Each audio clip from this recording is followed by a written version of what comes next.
Hi guys, welcome to Full Time Devils. I'm Adam McCullough. This is MUFC Daily. It's Thursday and we've got an action-packed daily coming right up for you now. Pierre Van Hooijdonk has been in the press talking about that man Memphis. Everybody's been talking about that man Memphis recently, whether it's on Twitter, Facebook, in the newspapers, on the telly, whatever. Everyone's been taking a little pop at Memphis. Now Memphis hasn't had the brightest of starts at Manchester United. He scored 4 goals for the club. Most of them coming in the Champions League. He's grabbed 1 in the Premier League, but his performances have been hit and missed. He's shown some signs of his great potential. He's also shown signs of how frustrating he can be as a player. It's to be expected with A, young player, B, he's new to the Premier League, and C, the kind of player that he is. He likes to try a trick, try and beat a man.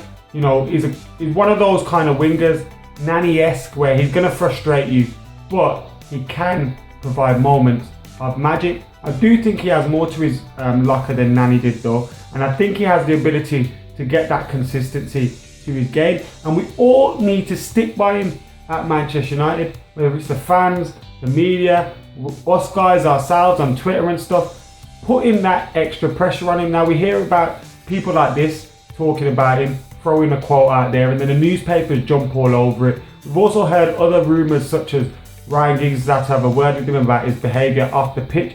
Now a lot of people talk about his behaviour off the pitch and all they can talk about is how he dresses and all this and that and the other. And I think that's a little bit unfair. You know what I mean? That's just like the culture he's from or the culture that he enjoys. So how can you rip him for what you want to wear? You know, he might be crap, but it's just what he's wearing. It's not a big deal. You know what I mean? So I think a lot of it is just papers being papers, building them up to knock him down. Obviously he's a young player. He needs to get his head on it. He needs to get his feet on the ground and work hard at Manchester United. But we've got to stick by him because he's a fantastic talent. Moving on from that anyway, to a man that we all love, Paddy Evra.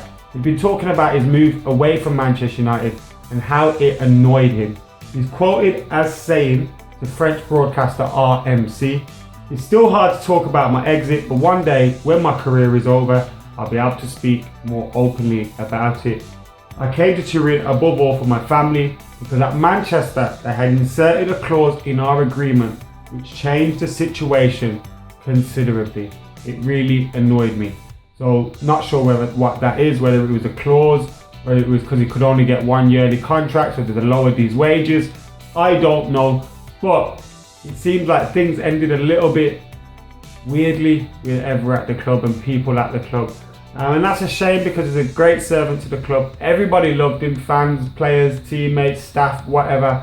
And he gave us some great moments, great memories and helped us win some trophies. So it's disappointing for him to have left like that, but he's not having a bad time at Turin, at Juventus, is he? So it's not all that bad for Paddy Evra. And I'm sure we'd all love to see him return in a coaching capacity maybe one day.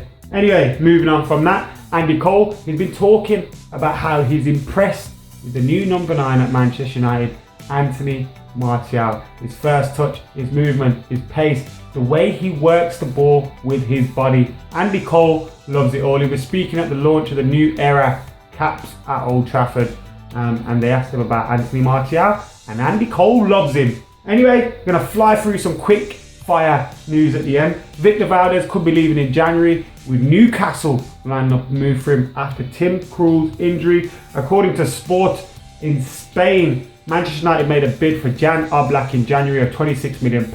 Not sure whether this is true. Could just be Spanish media playing little tricks with David De Gea's mind, making him think we're after other keepers when he was at the club. James Wilson to Celtic in the January loan deal could go ahead, and Andreas Pereira has followed Full Time Devils. Yes, you heard it. He followed Full Time Devils. He's not waived yet, but he's this week's United Unzipped wave target. Follow's better than a wave, eh? Not bad. Anyway, guys, get your comments in below. Let us know what you thought on all that I've spoke about today. Make sure you subscribe to Full Time Devils. The preview for Manchester United vs Everton is coming up a little bit later today. It may even be up, if you're watching this, a little bit later today. Anyway, I'm out of there. Good morning everybody, it's Stephen Alson, this is Full Time Devils and this is MUFC Daily.